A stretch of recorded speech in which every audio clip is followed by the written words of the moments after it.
बच्चों आज हम लोग देखेंगे अभ्यास 2C कक्षा 8 के अभ्यास 2C। इसमें से तीसरा क्वेश्चन है, चलो बोर्ड पे देखते हैं। देखेंगे यहाँ पर तीसरा क्वेश्चन है, वह छोटी से छोटी प्राकृतिक संख्या ज्ञात कीजिए जिसे 4931 में जोड़ दें तो वह योगफल पूर्ण वर्ग हो जाए। मैंने आप लोगों को क्या बताया था, एक पूर्ण वर्ग संख्या बताया था। क्या बताया था? पूर्ण वर्ग संख्या। क्या होता है पूर्ण वर्ग संख्या? एक ऐसी संख्या जिसका हम जब गुणनखंड निकालते हैं तो उसका जोड़ा बन जाता है, तो उसी को हम पूर्ण वर्ग संख्या कहते हैं। जैसे 16, 25, 36 या ऐसे जितने भी संख्या होंगे, यदि उसका जोड़ा बन जा रहा है गुणनखंड निकालने पर, अभाज्य गुणनखंड निकालने पर, तो उस संख्या को हम पूर्ण वर्ग संख्या कहेंगे। अच्छा, एक चीज़ इस कॉन्सेप्ट को समझो। जैसे मैं यहाँ पर एक क्वेश्चन मैं यहाँ लिखूँ, ऐसे एक नंबर लिखूँ 20, मैं इसमें कहूँ कि ऐसा हम कौन सा छोटा से छोटा नंबर जोड़ें कि यह पूर्ण वर्ग संख्या हो जाए, तो आप कहोगे सर इसमें अगर 5 जोड़ दें छोटी से छोटी संख्या तो ये 25 हो जाएगा, जो कि एक पूर्ण वर्ग संख्या हो जाएगा। ठीक है, तो ये छोटा नंबर था, यहाँ तो बता लेंगे। अब यहाँ पर बड़ा नंबर है, इसको कैसे बताएंगे, इसको हम लोग बोर्ड पे देखते हैं। आइए देखते हैं।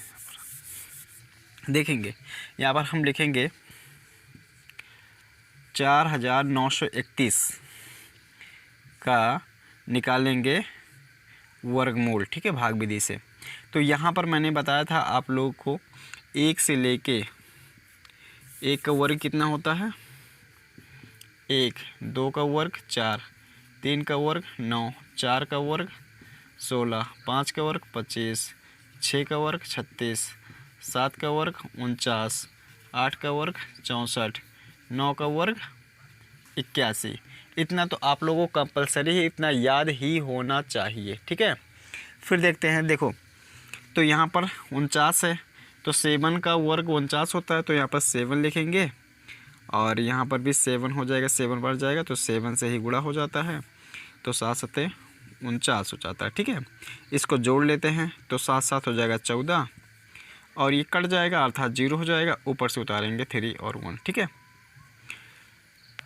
तो एक चीज़ देखें, यहाँ पर कितना आ रहा है 31 आ रहा है। अगर एक बार हम 0 बार ले जाना चाहें तो 0 बार जा सकता है, तो 0 बार यदि लेके जाएं तो यहाँ पर 0 हो जाएगा, यहाँ पर 31 आ जाएगा और ये 0 बढ़ जाएगा। ठीक है, तो एक चीज़ अगर देखें, ये जो 4931 दिया हुआ है, यदि हम 70 का वर्ग करते हैं, तो 70 का वर्ग करेंगे तो 70 गुणे 70 बराबर कितना हो जाएगा 4900 आ जाएगा। अर्थात जो ये 4931 दिया हुआ है ये 70 के वर्ग से ज़्यादा है।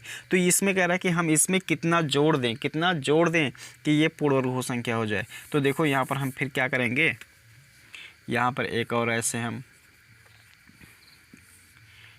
निकालेंगे वर्गमूल। ठीक है, तो 7 7 49 हो जाएगा, 7 बार ही जाएगा, ये कट जाएगा, यहाँ पर आएगा, यहाँ पर हो जाएगा 14। ठीक है, तो अब की बार हम क्या करेंगे, पिछली बार मैंने 0 बार लेके गए थे, अब की बार हम 1 बार लेके जाएंगे। ठीक है, तो 1 बार यदि ले जाते हैं तो यहाँ 1 बार लेके जाते हैं तो यहाँ हो जाएगा 141 हो जाएगा और यहाँ 1 बार जाएगा। तो यहाँ पर अगर हम इसको घटाते हैं, क्या करते हैं घटाते हैं, तो इसमें से घटाएंगे तो ये 0 और यहाँ पर जाएगा 1 और 1, 110 बच जाएगा। क्या बच जाएगा 110।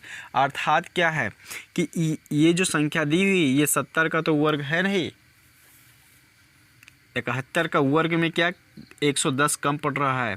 तो यदि इस नंबर में हम 110 जोड़ दें तो ये संख्या क्या हो जाएगी पूर्ण वर्ग संख्या हो जाएगी। तो हम लिखेंगे संख्या 4931 में 100 या ऐसे लिखेंगे दी हुई संख्या 4931 70 के वर्ग से अधिक है। परंतु 71 के वर्ग से कम है। अतः दी हुई संख्या में 110 जोड़ दिया जाए तो यह पूर्ण वर्ग संख्या हो जाएगी। अतः छोटी से छोटी प्राकृतिक संख्या 110 है। ठीक, देखेंगे इसके बाद चौथा सवाल दिया हुआ है। लिखा हुआ छोटी से छोटी प्राकृतिक संख्या बताइए जिसे 18,265 में से घटाने पर शेषफल पूर्ण वर्ग हो जाए।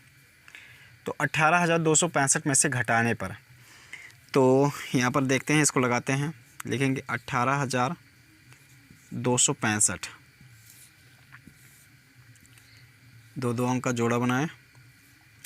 यहाँ पर एक बार जाएगा तो एक उतार लेते हैं यहाँ पर, तो ये कट गया, ऊपर से 2 आया 82, यहाँ पर 2 हो गया, 4 बार लगभग जा सकता है, तो 4 चौक 16, 4 दूना 8 हो जाएगा।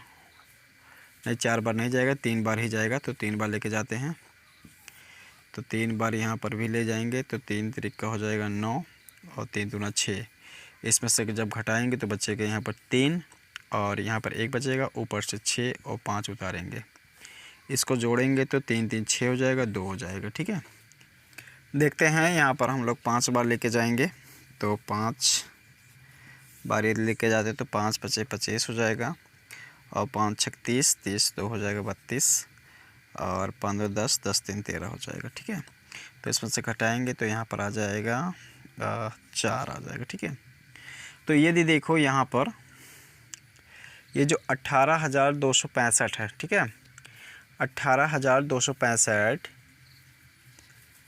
में यदि ये 40 कम कर दिया जाए तो ये 13 का वर्ग हो जाएगा। ठीक है, मतलब ये 40 घटा दिया जाए, ठीक है, तो ये क्या हो जाएगा, 13 का वर्ग हो जाएगा, और ये जो संख्या मिलेगी वो क्या हो जाएगी, पूर्ण वर्ग संख्या हो जाएगी। ठीक है, तो इसमें क्या कहता है, वह छोटी से छोटी प्राकृतिक संख्या बताइए जिसे 18,265 में से घटाने पर शेषफल पूर्ण वर्ग हो जाए। तो हम लिखेंगे 18,265 में से 40 घटाने पर संख्या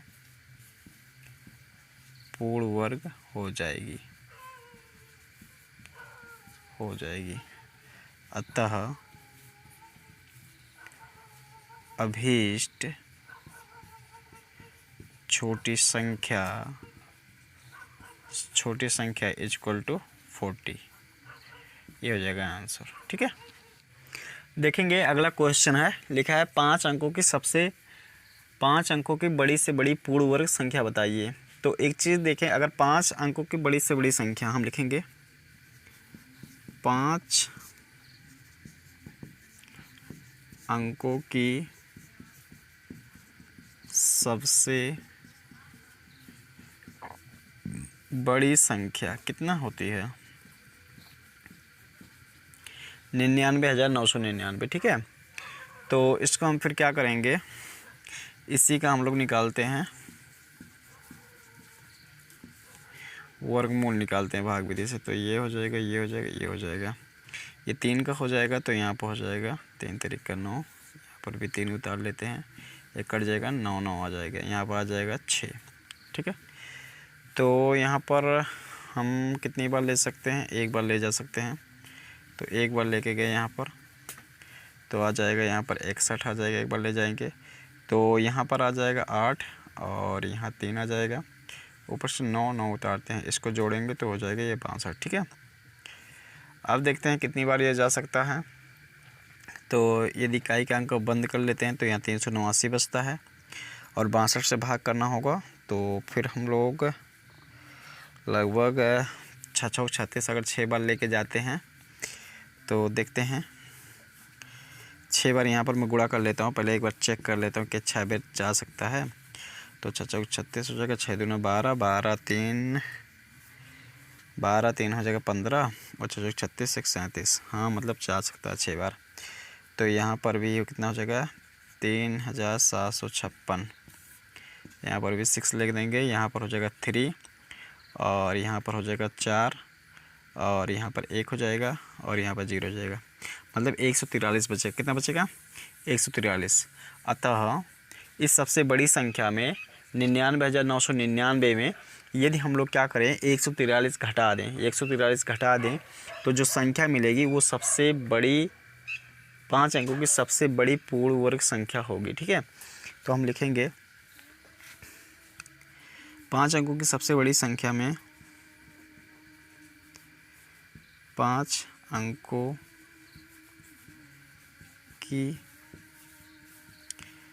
सबसे बड़ी संख्या में 143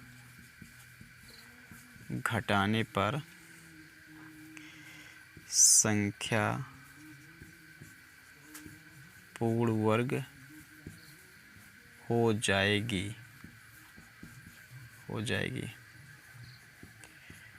अतः 5 अंकों की बड़ी से बड़ी पूर्ण वर्ग संख्या बताइए।